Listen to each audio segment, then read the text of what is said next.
दिल्ली और पंजाब की सत्ता में विराजमान आम आदमी पार्टी की मुश्किलें इन दिनों बढ़ती जा रही है।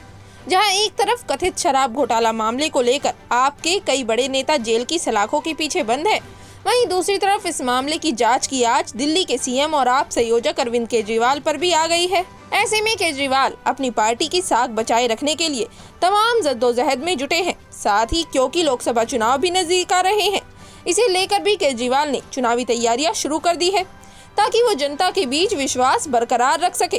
और इसी के मद्देनजर आम आदमी पार्टी संयोजक और दिल्ली के मुख्यमंत्री अरविंद केजरीवाल ने शुक्रवार को पार्टी कार्यकर्ताओं के साथ संवाद किया। इस दौरान केजरीवाल ने अपनी पार्टी की तारीफें तो की ही, साथ ही प्रधानमंत्री नरेंद्र मोदी पर भी हमला बोला।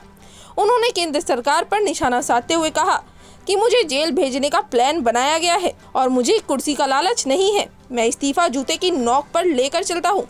क्या कुछ कहा उन्होंने, आपको सुनाते हैं। हम लोग जेल जाने से नहीं डरते। जेल हमारे लिए भूषण है। एक क्रांतिकारी के लिए जेल भूषण होती है।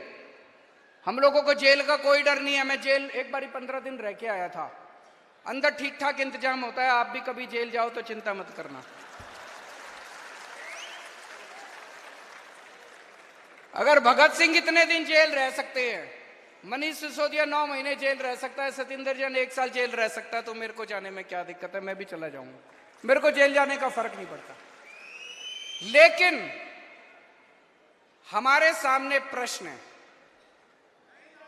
और हमें सत्ता का लालच नहीं है।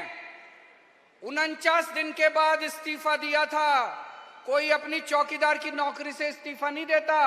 किसी ने मेरे से इस्तीफा मांगा नहीं था 49 दिन के बाद।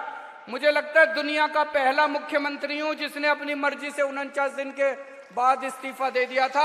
इस्तीफा मैं अपने जूते की नोक पे लेके चलता हूं। मेरे को कोई मुख्यमंत्री की कुर्सी का लालच नहीं है।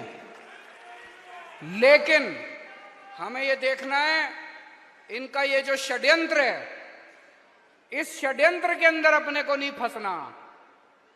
तो मुझे इस्तीफा देना चाहिए या मुझे जेल से सरकार चलानी चाहिए, इस बारे में मैं अलग अलग लोगों से सबसे चर्चा कर रहा हूं। इस बारे में मैंने अपने सारे विधायकों से भी चर्चा की थी, फिर सारे काउंसलर से चर्चा की, आज मैंने सारे वॉलंटियर्स के साथ चर्चा की है और अब आप लोगों की जिम्मेदारी लगा रहा हूं मैं। दिल्ली की जनता ने हमें बहुत प्यार दिया है। हम दिल्ली की जनता की मर्जी के बिना कुछ नहीं करेंगे। जो दिल्ली की जनता कहेगी हम वही करेंगे, है कि नहीं है? तो अब आप लोगों को दिल्ली में घर घर जाना है। घर घर जाके जनता से पूछना है क्या करना चाहिए। नुक्कड़ सभा करनी है। जैसे आपको याद है जब सबसे पहले हमारी सरकार बनी थी 28 सीट आई थी।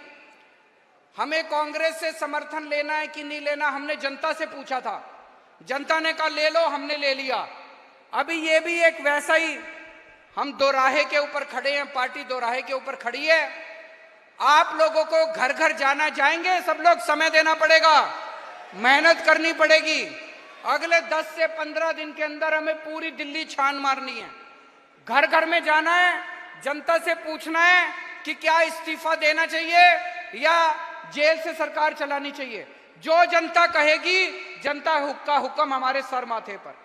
और एक बात, आज से ये सोच लेना कि लोकसभा के चुनाव का प्रचार शुरू हो गया। यही लोकसभा के चुनाव का प्रचार है। एक एक घर में जाके इनकी बीजेपी की और नरेंद्र मोदी की पोल खोलनी है। आपको एक एक घर में जाके नुक्कड़ सभाएं करनी है, उनके अंदर इनकी पोल खोलनी है। मैं जेल के अंदर रहूं या जेल के बाहर रहूं, इस बार दिल्ली की एक भी सीट लोकसभा की बीजेपी को नहीं आनी चाहिए। बहरहाल आपका इस पूरे मामले पर क्या कहना है, हमें कमेंट करके जरूर बताएं। Bureau report, people Bharat. Subscribe now and press the bell icon. Never miss an update.